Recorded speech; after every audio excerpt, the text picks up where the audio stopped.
దిశ యాప్తో మహిళలకు భద్రత కల్పించాం. దిశ యాప్తో పోలీసులు త్వరగా స్పందిస్తున్నారు. ఫోన్ చేస్తే చాలు మహిళలకు రక్షణ దొరుకుతుందని కూడా చెప్తున్నారు. దాని మీద మీ అభిప్రాయం?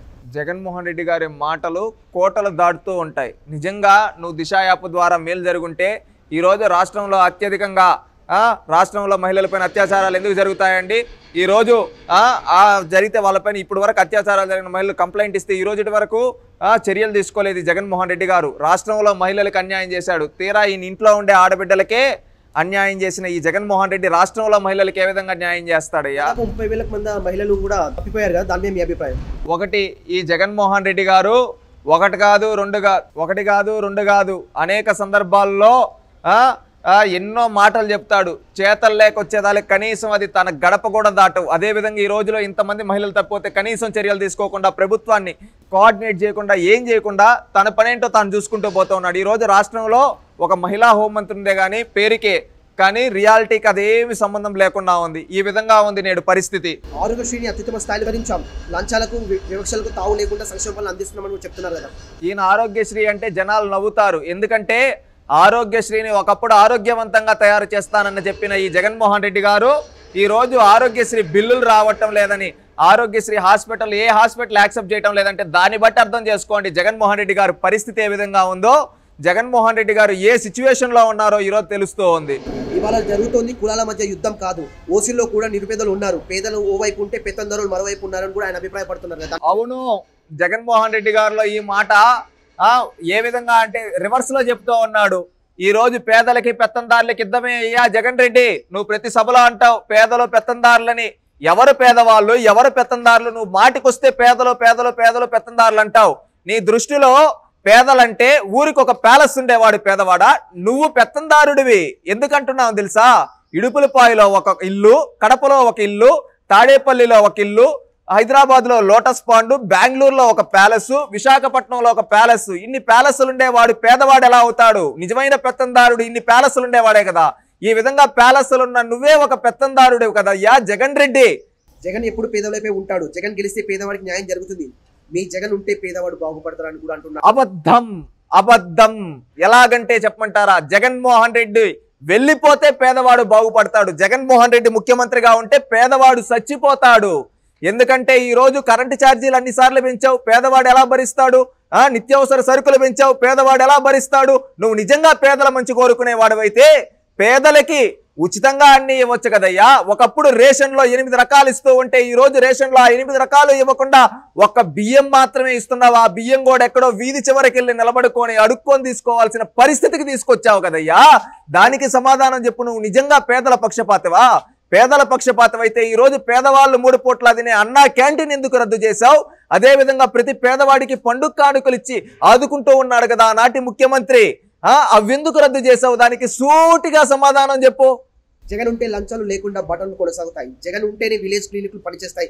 జగన్ రాకుంటే మళ్ళీ జన్మభూములదే రాజ్యం అవుతుందని కూడా అంటున్నారు. ఈ ఒక్క మాటతో జగన్మోహన్ రెడ్డి భయపడుతున్నాడని క్లారిటీగా చెప్పొచ్చు. ఎందుకంటే ఇది ఒక టైప్ ఆఫ్ బ్లాక్ మెయిలింగ్ చేస్తున్నాడు జనాల్ని. ఏ విధంగా అంటే నేను లేకపోతే ఏవి రావు అని చెప్పి పేదవాళ్ళని మోసం చేయాలని చూస్తున్నాడు అయ్యా జగన్మోహన్ రెడ్డి గారు.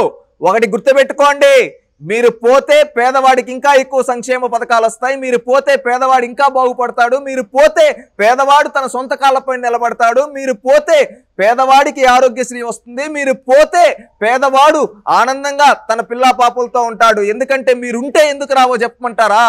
మీరు వచ్చిన తర్వాత ఈ రోజు అన్నా క్యాంటీన్లు తీసేయడం కావచ్చు, అదేవిధంగా పేదలపైన దాడులు చేయడం కావచ్చు, అదేవిధంగా పేదలపైన పన్నులు వేయడం కావచ్చు, పేదలపైన అనేక రేట్లు పెంచేసి వాళ్ళపైన భారాన్ని వేస్తూ ఉన్నారు. కానీ చంద్రబాబు నాయుడు గారు వస్తే ఏం చేస్తారో తెలుసా?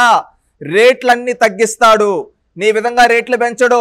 ఇంకొకటి, పేదవాడికి అన్ని విధాలుగా వాళ్ళ పిల్లలు చదువుకునేదానికి మంచి ఉపాధి ఉద్యోగ అవకాశాలు చూపిస్తాడు. వాళ్ళ కాళ్ళపైన వాళ్ళ సొంత కాళ్ళపైన నిలబడే విధంగా చేయూతను అందిస్తాడు.